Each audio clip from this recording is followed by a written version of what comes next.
why is it that some patients with long COVID or with myalgic encephalomyelitis, also known as chronic fatigue syndrome, and patients with related conditions, why is it that some of these report that they feel extremely dry, that they have difficulties producing saliva, tears, mucus, sweat? What is actually going on here? In this video, I'm going to present an explanation that is based on the research. But first, if you are new to this channel, my name is Patrick Usher and I am an ME-CFS patient. And this is a place where I aim to offer simplified, accessible explanations of the research into ME-CFS and long COVID so that you can be more empowered in understanding these conditions. It's also a place where I share various treatment strategies that I myself have tried. If that sounds of interest to you, please like and subscribe. So, dryness, a very unpleasant symptom, especially when it is pervasive, when it is going on all throughout the body. If you look through patient forums, it's not uncommon for people with ME-CFS to say that they have this problem. I remember even seeing one person say that they felt dry like the Sahara Desert. In particular, what seems to happen is that people have difficulty producing tears, producing sweat, producing saliva, and producing mucus. And in general, they just feel like their skin is dry and that they have sort of dried up. Now, of course, this isn't a problem that affects everyone with these sorts of illnesses, but it does seem to affect a significant number of people. And I personally believe, based on the research that I have read, that there are reasons within these sorts of illnesses that might lead some people to develop this particular problem. But before I tell you about that, I want to just mention a few other possible causes of dryness. Now, perhaps the most important alternative explanation to be aware of is called Sjogren's. Now, Sjogren's is an autoimmune illness in which the body attacks the glands that produce moisture. It is something that usually requires medication to manage and a specialist medical consultant to oversee your care. In this case, Sjogren's is diagnosed through finding the antibodies for Sjogren's in a blood test. However, only around 2/3 of Sjogren's patients actually test positive for those antibodies, interestingly enough, and so it is often confirmed or not using something called a lip biopsy test, where they actually examine a little bit of the tissue from your lip to detect its moisture-producing capacity.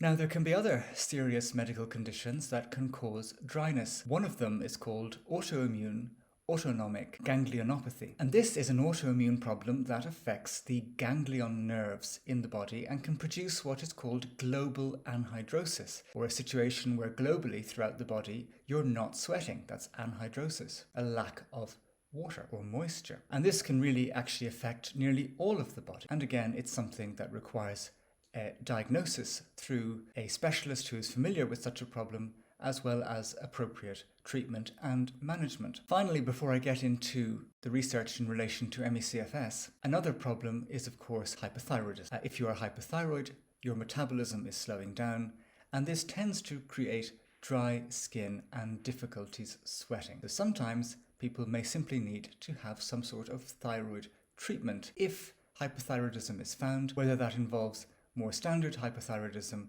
in which case people would take T4, or a kind of hypothyroidism that tends to exist more in ME-CFS, where you have low T3 syndrome, and people sometimes, such as myself, take T3 replacement. Okay, now let's get into what I think is most likely the reason for excessive dryness in these sorts of conditions, and this is based simply on my opinion from reading the research. There could be other factors, but I think that the most likely reason for dryness is the presence of anti-muscarinic 3 autoantibodies. What on earth are they, you might ask? Well, these are a kind of autoimmune substance, an autoantibody, which is very common among ME-CFS patients. Now, before I get into exactly what these autoantibodies do, I should explain that this is a rather different kind of autoimmune problem from what we normally think of as autoimmunity. Generally speaking, when someone mentions autoimmunity, we think that the body is attacking itself, that it is in some sense destroying various tissues within the body. However, this is not the kind of autoimmunity that is occurring in ME-CFS. Rather, autoantibodies are not attacking you. They're better thought of as hormones, or hormone-like. They have an instructive effect on different aspects of the body's physiological processes. Now, it is in fact the case that even healthy people have these autoantibodies that I've just mentioned. However, the difference between those people and many ME-CFS patients is the quantity of the autoantibodies. So someone with ME-CFS might have 4 or 5 times the number of autoantibodies, and because those autoantibodies are exerting a certain physiological effect on the body in their kind of hormone-like way, when you reach a certain level of them, the cumulative effect of the autoantibodies could become pathological. And we know from excellent German research that the more of the autoantibodies that an ME-CFS patient has, the more severely ill they tend to be. So there's a direct correlation between the amount of this kind of autoimmunity that someone has and how ill they actually are. Now, these autoantibodies would appear to be secondary to the root cause of the illness. Perhaps they are driven by the root cause, perhaps they're driven by the general inflammatory state in the body, but for whatever reason, the body is upregulating the production of these autoantibodies, thereby feeding into a vicious cycle of reduced physiological function in the body. Okay, so that's the nature of these autoantibodies. What about these anti-muscarinic 3 autoantibodies in particular, and why is it that they might create dryness? So the first thing to bear in mind is, what does anti-muscarinic 3 even mean? What on earth is that? And so muscarinic is just a fancy medical term for the parasympathetic nervous system. And muscarinic 3 receptors are little receptors on the cells in our body that activate functions of the parasympathetic or rest and digest nervous system. So when you have these autoantibodies against those receptors, the autoantibodies are going into the receptors in the cell for muscarinic 3 function, and they are impeding its activity. So then we have to ask ourselves, what under normal circumstances is the function of muscarinic 3 receptors? And well, they're responsible for quite a lot of things in the body, but guess what? They're also responsible for the exocrine glands. Now, the exocrine glands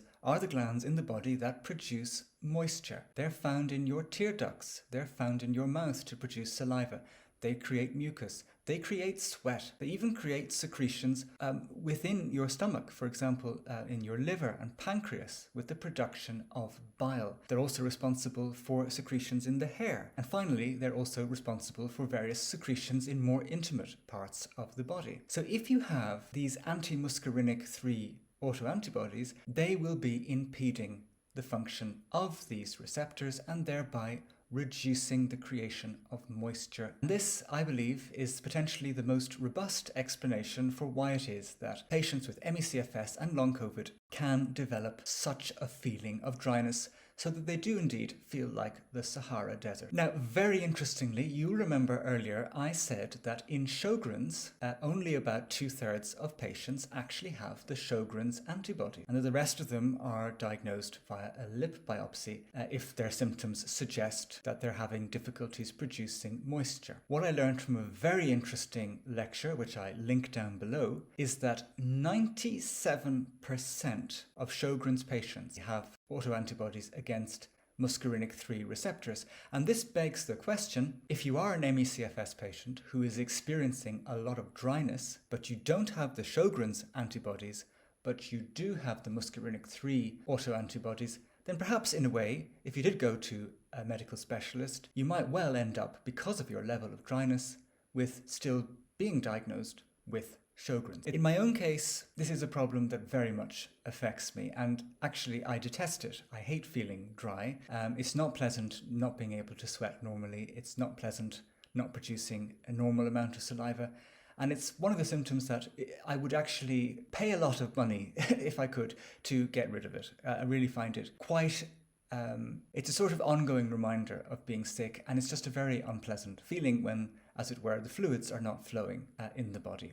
Now, I myself did test positive for these anti-muscarinic 3 autoantibodies. I did that test when I was in Germany, because at least in Europe, I believe there is only one lab that actually runs these tests. I could be wrong about that, at least that I know of, that you can pay privately.